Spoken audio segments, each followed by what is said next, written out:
Hi friends, welcome to Royal Queens. எல்லோரும் எப்படி இருக்கீங்க? நல்லா இருக்கீங்களா? முருகனோட அருளால் எல்லோரும் எப்போவும் சந்தோஷமாக இருக்கணும். இப்போ ட்ரெண்டிங்கில் சூப்பராக போய்கிட்டு இருக்க ஆஃப் சாரி செட்டோட ஸ்டிச்சிங் பண்ண வீடியோ தான் இன்றைக்கி நம்ம பார்க்க போகிறோம். ஃபஸ்ட்டு உங்களுக்கு நான் பாவாடை காமிச்சிடுவேன். இது பார்த்திங்கன்னா நல்ல ஒரு சூப்பரான பாவாடை.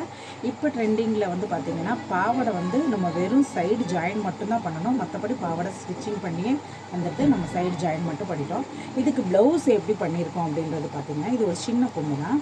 இதுக்கு ப்ளவுஸ் எப்படி பண்ணியிருக்கோன்னு பார்த்தீங்கன்னா, இது மாதிரி பேக் பட்டன் வச்சுருக்கோம். பேக் பட்டன் வச்சு இந்த ப்ளவுஸில் ஒரு பக்கம் பார்டர் வச்சுட்டு இன்னொரு குட்டி நார்மலாக வர பார்டரை கட் பண்ணி இந்த மாதிரி பின்னாடி பானைக்கு வச்சுட்டு முன்னாடி இப்போ உள்ள ட்ரெண்டிங்கில் இருக்கிற அந்த பார்டர் வச்சு அதே மாதிரியே நம்ம முன் சைடு இந்த மாதிரி கொடுத்து பிரின்சஸ் கட் போட்டு இந்த ப்ளவுஸ் ஃபினிஷ் பண்ணி முடிச்சிருக்கோம். இதுக்கு நாட் வச்சுருக்குறோம். இது ஒரு ஸ்கூல் படிக்கிற பொண்ணோட தான். அவங்க ஃபங்க்ஷன் சொல்லி கேட்டிருக்காங்க. இது மாதிரி உங்களுக்கு வேணும்னா ஸ்க்ரீனில் இருக்கிற வாட்ஸ்அப் நம்பருக்கு கால் பண்ணுங்கள். பிடிச்சிட்டா லைக் பண்ணுங்கள், ஷேர் பண்ணுங்கள்.